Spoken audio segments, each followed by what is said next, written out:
नमस्कार दोस्तों। हाल ही में एनसीआरबी ने या नेशनल क्राइम रिपोर्ट ब्यूरो ने एक रिपोर्ट जारी किया है। उस रिपोर्ट का नाम है क्राइम इन इंडिया 2023। उस रिपोर्ट के आधार पर अगर हम बात करें तो इंडिया में हर 5 सेकंड में एक क्राइम हो रहा है।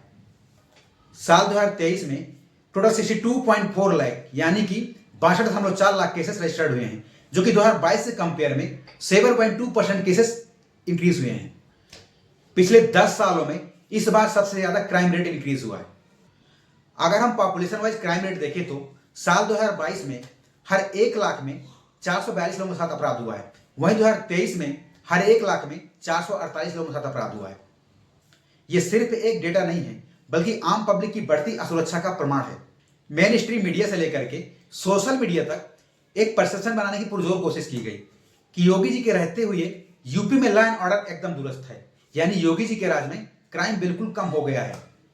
लेकिन वही एनसीआरबी रिपोर्ट कहती है कि क्राइम के हर पैमाने में यूपी टॉप पर है।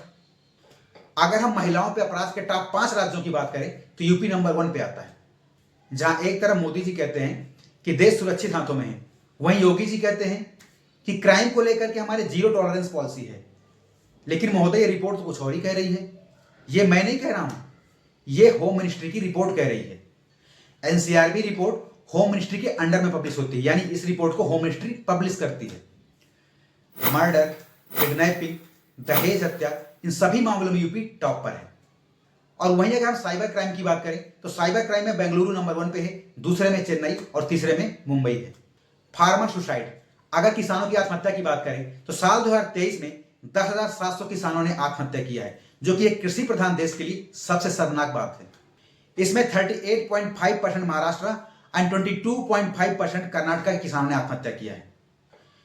टोटल किसान जिन्होंने आत्महत्याएं की है उसमें से 66.2 यानी 66.2% किसानों की वार्षिक आय यानी एनुअल इनकम 1 लाख रुपए से भी कम है।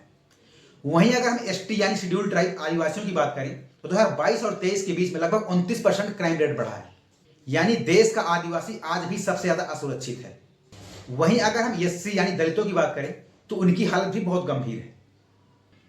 इस रिपोर्ट से एक बात तो जाहिर है कि समाज का सबसे कमजोर वर्ग सबसे ज्यादा निशाने में है।